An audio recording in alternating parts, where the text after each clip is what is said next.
इस वीडियो में हम पढ़ने वाले हैं कोरिलेटिव कंजंक्शंस को, जिसमें 23 नंबर है आपका एज मच एज, जिसका अर्थ होता है उतना ही, जितना।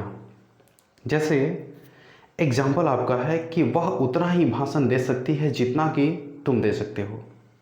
मतलब इसमें कैपेसिटी को दिखाया जाता है। जैसे देखिएगा, एज मच एज जिसका अर्थ होता है उतना ही, जितना। जैसे वह उतना ही भाषण दे सकती है जितना कि तुम दे सकते हो, यानी कि सी कैन डिलीवर द स्पीच, वह भाषण दे सकती है एज मच एज उतना ही जितना कि यू कैन, जितना कि तुम दे सकते हो। ठीक है ना, जिसमें एज मच एज का यूज करना होता है हमें।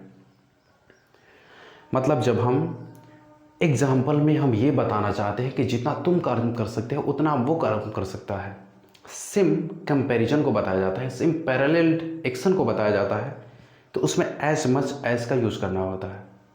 एक और एग्जाम्पल से समझ लेते हैं इसे हम, यानी कि वह उतना मछली खाती है जितना कि उसके पिता खाते हैं। मैं भी हो सकता है वो ग्लटन है, पेटू है।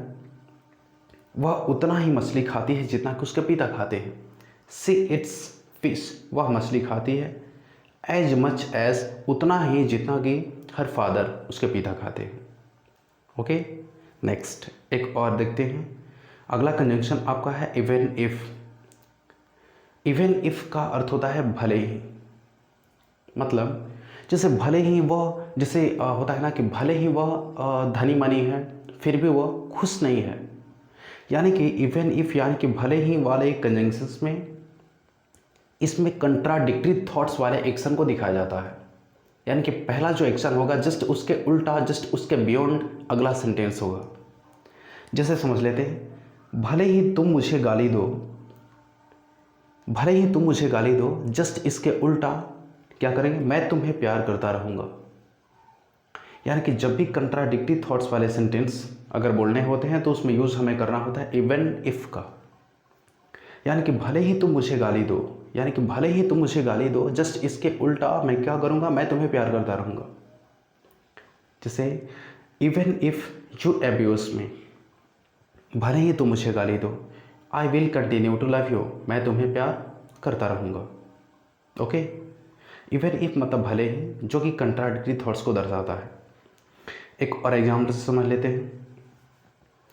वह मुस्कुराती रही भले ही वह एक शब्द भी समझ नहीं पाई।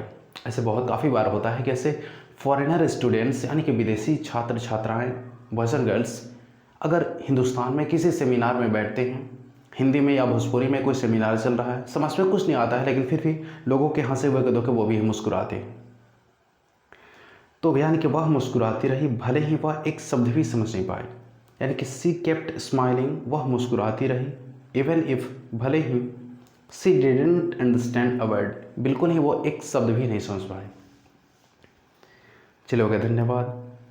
अगर आपको कुछ सीखने के लिए मिला है तो वीडियो को लाइक करके और हाँ कमेंट कीजिएगा आपको कैसा लगा है। अगर आपको कुछ नया चीज़ सीखने की ज़रूरत है तो आप कमेंट कीजिए क्या सीखना चाहते हैं, उसको कमेंट बॉक्स में लिख के डालिए, उसको मैं अवश्य पढ़ाऊँगा। और अगर आप चैनल पर नए हो तो सब्सक्राइब करके बेल आइकन को दबा दीजिएगा। चलिए ओके, धन्यवाद।